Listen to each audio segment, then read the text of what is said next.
우리가 구원을 받은 십자가 구원 진리는 한마디로 신비 중에서 신비라고 말할 수 있습니다. 아주 젊은 목사님 한 분 간증하는 것을 들었는데, 그분은 고등학교 때부터 눈이 서서히 이제 실명을 하는 이런 상태였습니다. 어떻게 목사가 되게 됐느냐, 어떻게 하나님을 믿게 되었느냐. 이분의 간증이, 아버지는 아주 어릴 때부터 아주 심한 알코올 중독, 집에 와서 아주 행패가 아주 심한, 그리고 엄마는 아주 어릴 때 가출, 도망을 친 것이죠. 견디지 못하고 자기와 밑에 남동생이 남았는데, 밑에 있는 남동생은 아주 심한 중증 지적 장애였습니다. 그래서 이 형제가 어린 초등학생 때부터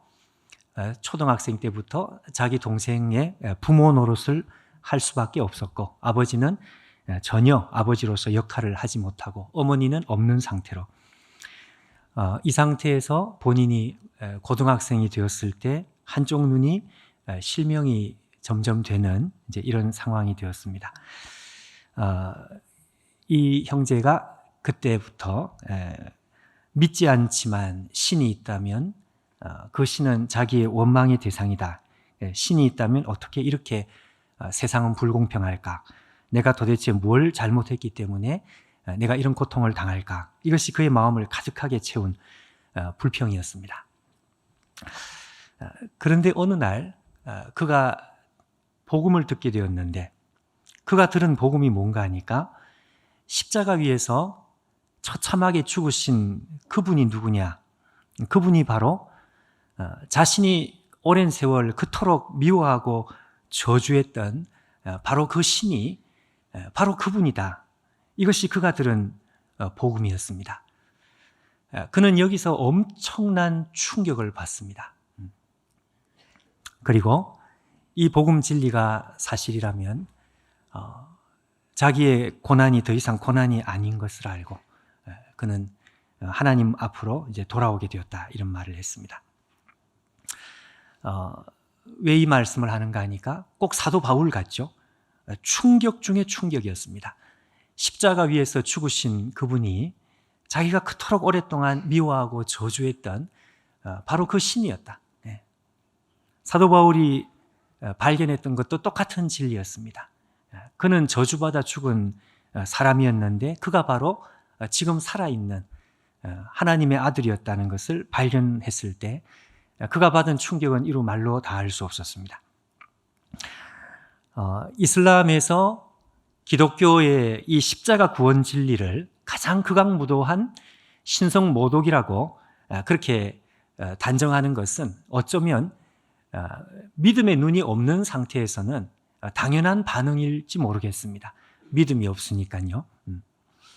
어떻게 십자가 위에 죽은, 저주받아 죽은 한 사람이 어떻게 하나님일 수 있느냐?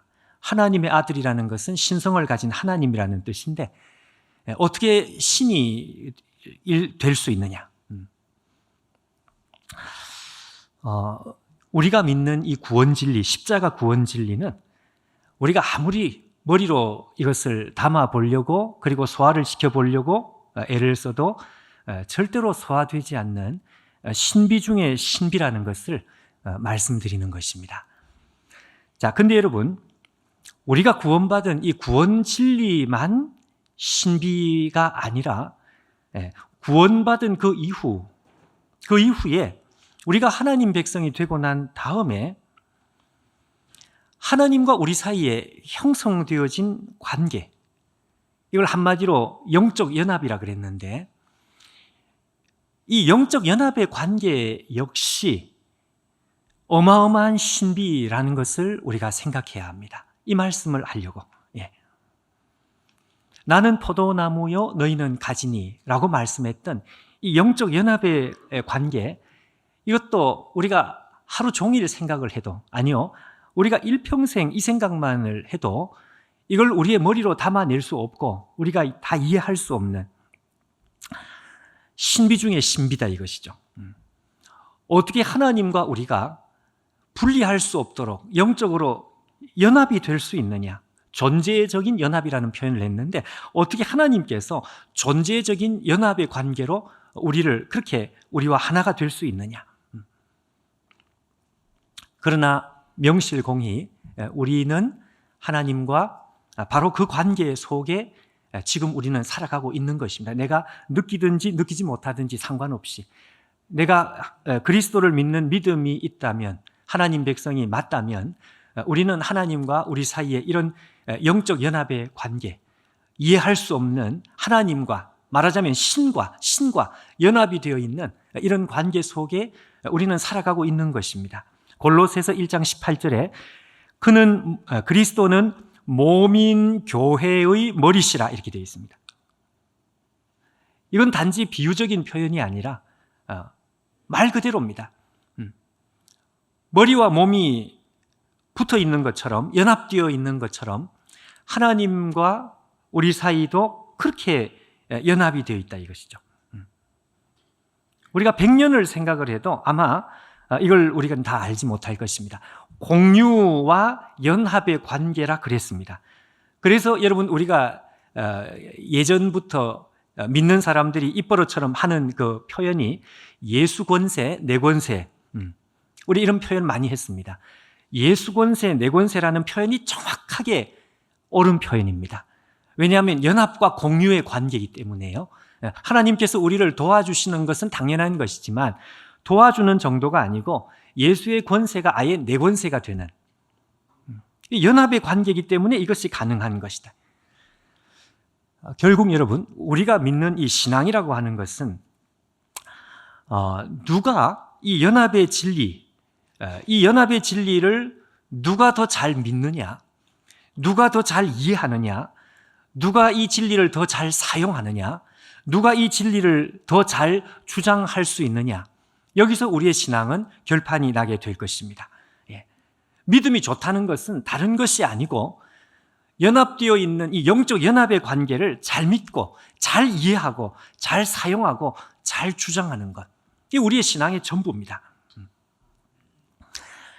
이걸 잘 믿고 이해하고 사용하고 주장할 줄 알았던 최고 중에 한 사람, 그 중에 한 사람이 오늘 우리가 읽은 이 이사야입니다.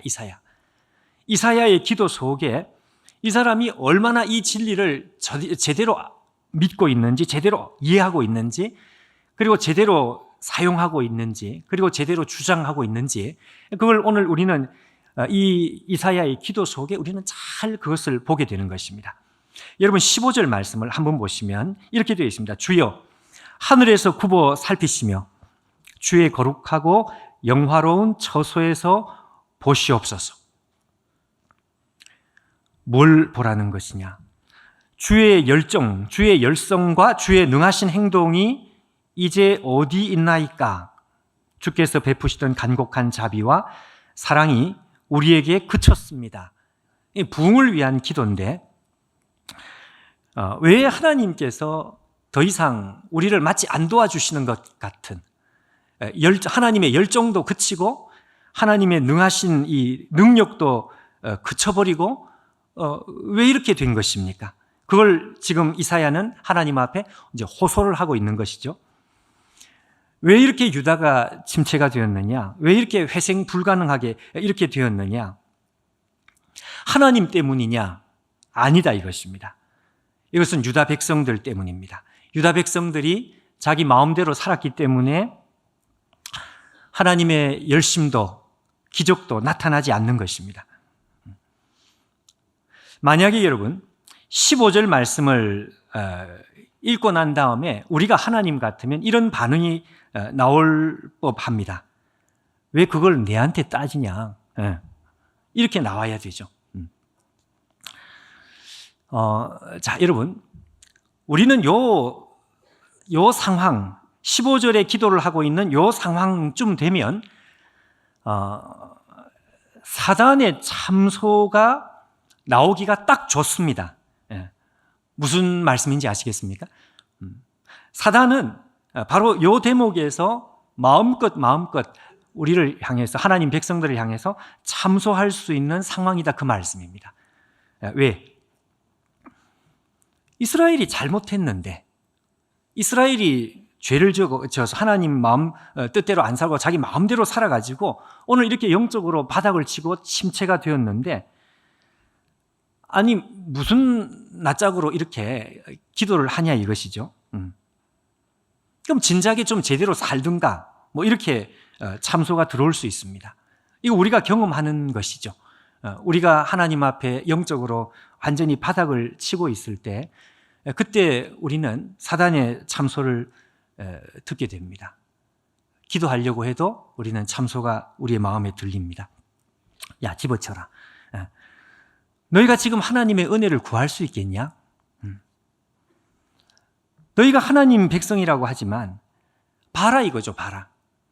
하나님 백성이라고 말만 하나님 백성인데 실제로는 안 믿는 사람들보다 더 못하다 이거죠. 사단의 참소입니다. 아마 믿음의 조상 아브라함이 지금 이 땅에 다시 살아서 너희들을 쳐다본다면 아마 분명히 모른다고 할 것이다. 왜? 나는 저런 사람을 나의 자손으로 둔 적이 없습니다. 너무 안 닮았으니까요. 믿음의 조상 야곱에게 물어봐도 모른다고 할 것이다. 인정을 안 할 것이다. 그러니까 기도하지 마. 사단이 여러분 이렇게 참소할 수 있습니다. 오늘 이사야는 이런 참소를 마치 예상하는 것처럼 그 15절 바로 다음에 이렇게 기도를 하고 있습니다. 보십시오. 16절에 보면 이렇게 되어 있습니다. 주는 우리 아버지시라. 아브라함은 우리를 모르고 이스라엘은 우리를 인정하지 아니할지라도 여호와여 주는 우리 아버지시라. 옛날부터 주의 이름을 우리의 구속자라 하셨거늘. 아브라함도 이삭도 우리의 육신의 조상인데 이 육신의 조상들이 우리를 모른다고 하고 우리를 인정을 안 할지라도 그래도 내가 할 수 있는 말이 있다는 것입니다. 그게 뭔가 하니까 주는 우리 아버지시라. 이 두 번 나오죠. 주는 우리 아버지시라. 옛날부터 주의 이름을 우리의 구속자라 하셨거늘. 이 말이 좀 어려운데 좀 쉬운 말로 바꾸면 하나님은 우리의 아버지시라는 이 사실이 처음부터 지금까지 앞으로도 변함이 없다 그 말씀입니다. 쉽게 말하면 절대로 변하지 않는 사실. 그 한 가지는 하나님은 우리 아버지시라. 이 세상이 무슨 소리를 해도 심지어 아브라함이 모르겠다 그래도 야곱이 우리를 쳐다보면서 모르겠다 그래도 하나님은 우리 아버지시라. 지난주에 똑같은 말씀을 지난주에 말씀을 나눴었죠. 나는 포도나무요 너희는 가지라. 우리와 하나님 사이의 관계. 그래서 우리가 용돈을 주세요 아니라 용돈 내놔라 뭐 이렇게 우리가 할 수 있다 그랬습니다. 주일 설교 끝나고 집에 갔더니 우리 아이들이 바로 적용을 하더라고요. 야, 무섭다. 애들이 무섭다. 여러분, 이사야가 이렇게 기도할 수 있는 이유는 다른 것이 아닙니다. 이게 참 놀라운 것인데요. 세상에 아브라함이 우리를 모르겠다라고 말을 해도 그래도 나는 자신 있다는 것입니다. 예. 야곱이 우리를 향해서 나는 절대로 저런 자손을 둔 적이 없다라고 이야기를 해도 그래도 자신 있다는 거죠. 그 이유는 다른 것이 아니고 하나님과 나 사이에 처음 맺어진 이 언약의 관계가 이게 단순한 관계가 아니고 이게 기계적인 관계가 아니고 이게 연합의 관계고 끊을 수 없는 관계고 그래서 우리가 잘못하긴 잘못했지만 하나님 앞에서 부끄럽지만 그래도 하나님은 우리 아버지라는 사실은 안 바뀐다는 것입니다. 여러분 하나님께서는 이걸 원하고 계십니다. 이 정도의 담력을 가지는 것을 원하고 계십니다. 저는 여기서 이 아브라함은 우리를 모르겠다. 야곱은 우리를 모르겠다. 이 말을 읽으면 참 마음에 찡하는 감동이 옵니다. 아니 어떻게 이렇게 담대할 수 있을까? 어떻게 이렇게 할 수 있을까? 여기서 끝나지 않습니다. 그 다음 절을 보면 여기서 한 걸음을 더 나갑니다. 17절을 한번 보시면 여호와여 어찌하여 우리로 주의 길에서 떠나게 하시며 우리의 마음을 완고하게 하사 주를 경외하지 않게 하시나이까? 원하건대 주의 종들 곧 주의 기업인 지파들을 위하사 돌아오시옵소서. 이거 여러분 우리가 처음에 그냥 생각 없이 읽으면 이게 무슨 말인지 이해가 되지 않습니다. 아니 그럼 지금 이스라엘이 하나님을 떠난 이게 전부 하나님 책임이란 말이냐, 그런 생각이 드는 거죠. 예. 우리를 경외하지 않게 하시나이까? 하나님께서 그렇게 마치 만들었다고 그렇게 이사야가 말을 하고 있는데, 여러분 이것은 그런 뜻이 아닙니다.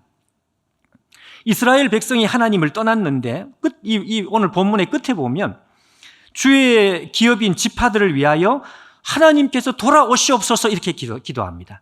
하나님께서 떠난 게 아니고 우리가 떠난 것이란 말이죠. 그런데 왜 하나님으로 돌아오라고 하느냐? 우리가 죄를 진 것이지 하나님께서 죄를 짓도록 만든 것이 아닙니다. 그런데 왜 하나님을 향해서 따지고 있는 것입니까? 이게 다 똑같은 원리입니다. 똑같은 원리입니다. 이거는 하나님께서 잘못했다는 뜻도 아니고요. 하나님의 책임이다, 그런 뜻도 아닙니다. 이건 다른 게 아니고 연합의 관계 때문에 그렇습니다. 연합의 관계. 무슨 이야기냐? 하나님은 우리를 내버려 두셔서는 안 되시는 하나님이 아니시냐? 무슨 말씀인지 아시겠습니까? 하나님과 우리 사이의 관계는 그런 관계가 아니냐? 우리가 잘못해서 하나님을 떠날지라도 하나님께서 그것을 구경만 하고 계실 하나님이 아니지 않느냐, 그 말입니다. 왜냐하면 하나님과 우리가 연합된 연합체이기 때문에 가만히 내버려 둘 수 없는 것 아닙니까? 라고 하나님 앞에 오히려 따질 수 있는, 이건 우리가 잘했다는 것도 아니고 하나님 잘못했다는 뜻도 아닙니다. 그렇지만 이 관계가 어쩔 수 없이 우리가 연합체되어 있는 영적인 연합체로서 존재하는 관계가 되다 보니까 설사 우리가 잘못했다 하더라도 하나님께서는 간섭을 해주시는 것이, 이건 어쩔 수 없는 관계라는 것이죠. 그래서 마치 잘못은 자기가 해놓고 하나님께 마치 이 덤탱이를 씌우는 것처럼, 마치 하나님께 잘못했다고 따지는 것처럼 그렇게 이 표현이 나오고 있는 것입니다. 그래서 사실은 그 속에 담겨 있는 뜻은 그런 뜻입니다. 이 관계의 이 본질을 알기 때문에 하는 표현입니다. 하나님, 내가 아무리 잘못했지만 내가 떠날 때 하나님은 내버려 두시면 안 되는 거 아닙니까? 물론 내가 잘못했지만, 그 말이죠. 네. 왜냐하면 하나님과 나 사이에 끊을 수 없는 연합된 관계 때문에 그렇게 주장할 수 있습니다. 그래서 여러분, 이 연합의 관계라고 하는 것은 무서운 것입니다. 무서운 것입니다. 하나님께서 전혀 잘못한 것이 없는데도, 전적으로 내가 잘못했는데도 하나님 앞에 마치 주장할 수 있는 것, 따질 수 있는 것. 왜 하나님 우리를 내버려 두십니까? 왜 우리를 간섭 안 하십니까? 만약 100번 양보해서 우리가 잘못되는 것이 우리의 책임이라 할지라도 주의 이름을 위해서라도 하나님께서 도와주셔야 되는 것 아닙니까? 무슨 말씀인지 아시겠습니까? 주의 이름을 위해서라도 하는 것은 내가 타락하면 나만 욕먹고 끝나는 것이 아니고 하나님과 내가 운명체니까 내가 타락하면 하나님께도 불명예가 돌아가는 것이 되는 것이니까 주의 이름을 위해서라도 하나님께서 우리를 좀 막아주셔야 되는 거 아닙니까? 시편 143편 11절 앞에 한번 보시면 이렇게 되어 있습니다. 여호와여 주의 이름을 위하여 나를 살리시고, 이렇게 되어 있습니다. 주의 이름을 위하여라는 것은 바로 지금 말씀한 그 뜻입니다. 하나님과 우리가 연합체로서, 영적인 연합체로서 존재하기 때문에 내가 망가지면 내가 망가지는 것으로 끝이 나는 것이 아니다, 이거죠. 하나님의 이름이 더럽혀지는 것이니까. 그러니까 하나님께서 간섭해 주는 것이 옳지 않습니까? 라고 하나님 앞에 죄송하지만 따지는 거죠. 예.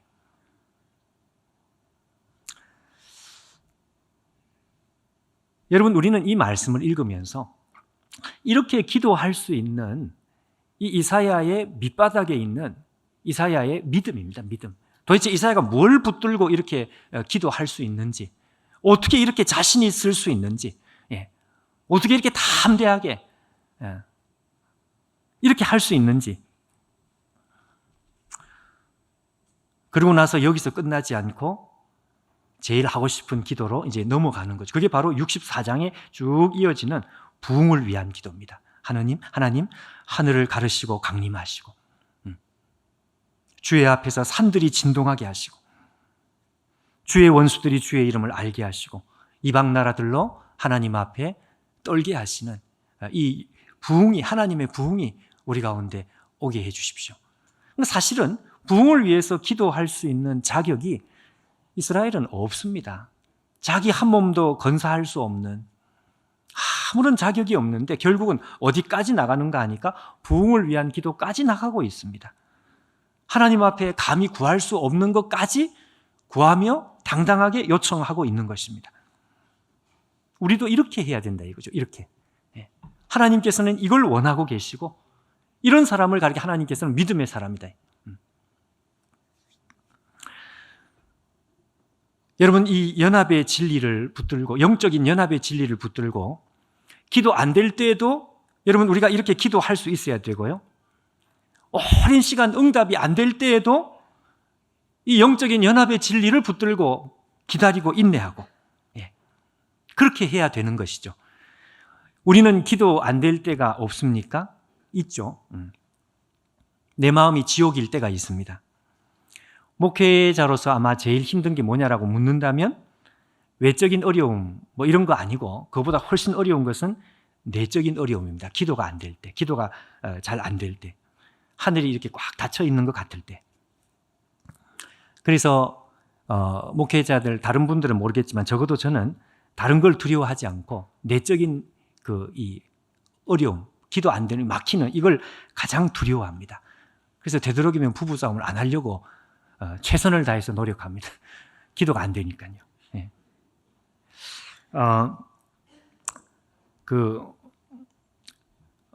목회자를 방해하는 이 방해는 정말 세다. 근데 목회자만이 그런 것이 아니고, 우리의 기도를 이렇게 방해하는 그 방해가 참 세다는 거죠. 셉니다, 여러분. 존경하는 그 위대한 선배 목사님, 그 이야기를 하십니다. 너무 마음이 불안하고 초조하고, 그리고 이유도 없이 별일도 아닌데 분노하고 흥분하는 자기 자신을 보면 내가 도대체 왜 이럴까? 그 이야기를 하는데, 저거 좀 남의 이야기야, 저 내 얘기인데. 저도 그런 때가 있습니다. 왜 이렇게 불안하지? 왜 이렇게 초조하지? 또 어떨 때는 왜 별일도 아닌 걸로 내가 왜 이렇게 이 마음을 자꾸 이렇게 흥분하지? 혼자서 제가 그런 생각. 처음에는 내가 이 성격이 좀 못돼서 그런가, 이런 생각을 혼자, 성격 탓이다. 성격을 고쳐. 물론 성격도 못된 것도 있지만 그러나 그거보다 더 중요한 문제는 그게 아니라는 것을 깨달았어요. 마귀의 방해가 있다는 것을 깨달았습니다. 여러분, 그때 우리가 어떻게 해야 될까요? 다른 것이 아니고 하나님과 나 사이에 이미 형성되어 있는 영적인 연합의 관계, 이걸 생각을 하지 않으면 우리는 절대로 이기지 못합니다. 절대로 넘어가지 못합니다. 그걸 생각하고 하나님과 나 사이에 끊을 수 없는 이 연합의 관계, 그걸 붙들고요, 그리고 나서 억지로 소리를 내고 입을 열어서 내가 믿는 그대로 입으로 고백을 하고, 그렇게 하는 것 외에는 다른 방법이 없습니다. 여러분, 우리가 잘 아는 누가복음 18장에 불의한 재판관 앞에서 과부가 계속 나가서 물러서지 않고 달라 요청하고 요청해서 결국은 얻어냈다. 예수님 비유가 그 비유죠. 근데 우리가 생각할 때는 이 과부가 재판관 앞에, 그러니까 하나님 백성이 하나님 앞에 계속 달라고 하니까 나중에는 막 그냥 도저히 안 돼서 그냥 이렇게 준 것으로, 그게 전부라는 생각을 할 수 있는데 그게 아닙니다, 여러분. 예수님께서 이 비유의 마지막에 이런 말씀을 한 말씀 하셨습니다. 아주 중요한 표현이 끝에 나옵니다. 끝에. 누가복음 18장에 지금 방금 제가 말씀한 불의한 재판관과 이 과부의 비유의 제일 끝에 한번 앞에 보십시오. 하물며 하나님께서 밤낮 부르짖는 자들의 원한을 풀어주지 아니하시겠느냐? 아니죠. 예. 부르짖는 자들의 원한이 아닙니다, 여러분. 우리가 밤낮 부르짖어야 되는 그것은 맞는데 밤낮 부르짖게 만드는 동력이 있는 것입니다. 동력이. 그게 뭔가 하니까 여기 택하신이라는 표현입니다. 예. 하나님의 백성들이 하나님을 향해서 끝없이 인내할 수 있는 이유, 기도가 안 되는데도 하나님 앞에 나가서 억지로라도 기도할 수 있는 이유, 그 이유는 지금 앞에 표시한 그대로 하나님과 나 사이의 관계에 대한 근본적인 자각입니다. 근본적인 생각입니다. 하나님은 나를 택하셨습니다. 이 택하셨다는 말이 무슨 뜻인가 하면 이게 영적인 연합의 관계다, 그 뜻입니다. 하나님과 나 사이에는 더 이상 끊을 수 없는 포도나무요 가지라고 말씀한 것처럼 영적인 연합의 관계로 이것이 묶여져 있으니까. 그러니까 택하신, 나는 하나님의 택하신 백성이구나. 이 관계에 대한 각성입니다. 각성. 그걸 생각을 하고 그 생각을 하다 보니까 오늘도 견딜 수 있는 거죠. 그 생각을 하다 보니까 또 용기를 내가지고 이사야처럼 또 하나님 앞에 나는 자격이 없어도 따질 수 있는 거죠. 자격이 없어도 따지는 거죠. 예. 그래서 택하신 자들의 원한을 풀어주지 않겠느냐, 그 말입니다. 참 여러분, 우리들 이렇게 주위에 보면은 정말 믿음 좋은 성도들이 정말 많습니다. 숨어있는 믿음 좋은 성도들이 많습니다. 어떤 한 분은 이런 간증을 했습니다. 간절한 기도 제목을 가지고 100일 작정을 하고 기도를 했습니다. 100일 작정을 하고 기도를 하기 쉽지 않죠. 100일이 지났습니다. 아무런 변화가 일어나지 않았습니다. 그래서 목회자를 찾아와서 왜 응답이 안 되는지, 내가 더 이상 기도할 힘이 없습니다. 그 목회자가 다시 격려를 했습니다. 그리고 나서 50일이 또 지났습니다. 50일이 지나도 아무런 응답이 없습니다. 결국에 이 성도가 하나님 앞에 완벽하게 응답을 받은 때가 언젠가 하면 50일이 지난 후, 그로부터 1년이 지난 후였습니다. 1년이 지난 후에 자기의 기도 그대로 하나님께서 응답하셨어요. 긴 시간이 결코 헛되지 않죠.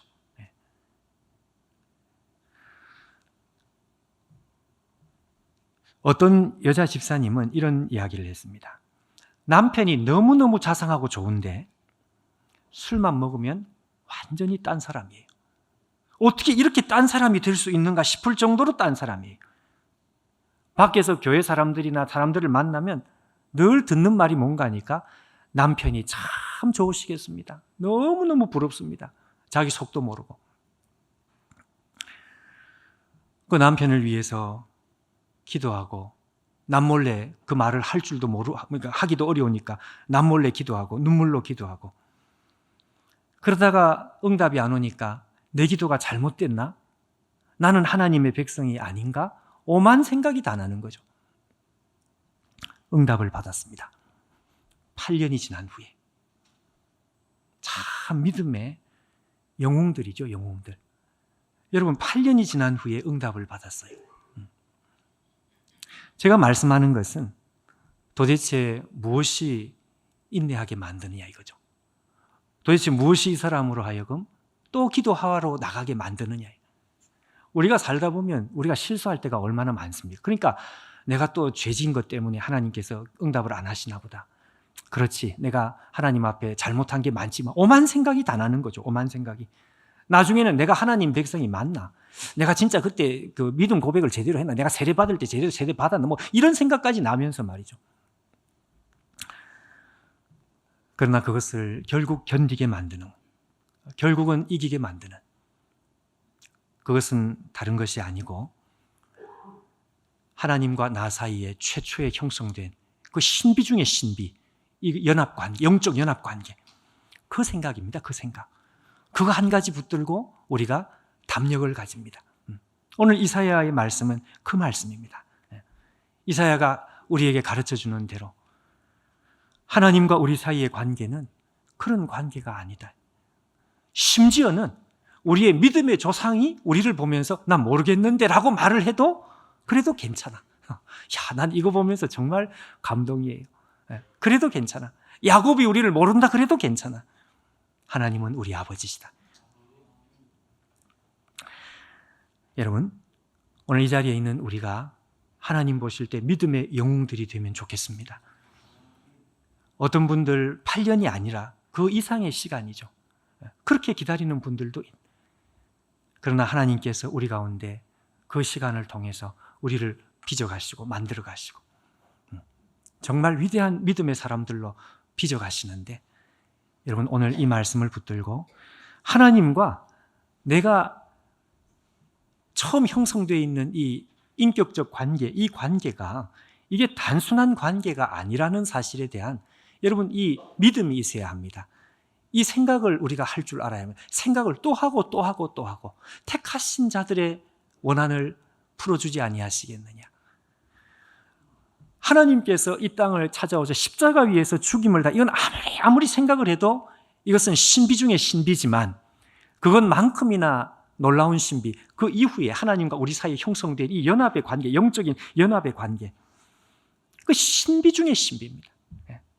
그것이 여러분 지금 우리와 하나님 사이에 이미 형성되어 있다는 것을 우리가 알고 오늘 이사야와 같이 물러서지 않고 불태진의 믿음으로 하나님 앞에 또 나가고 또 나가고 1년도 10년도 그 이상도 우리가 나갈 수 있도록 우리 하나님께서 우리에게 오늘 이 말씀으로 무장시켜 주시는 우리 모두가 되면 좋겠습니다.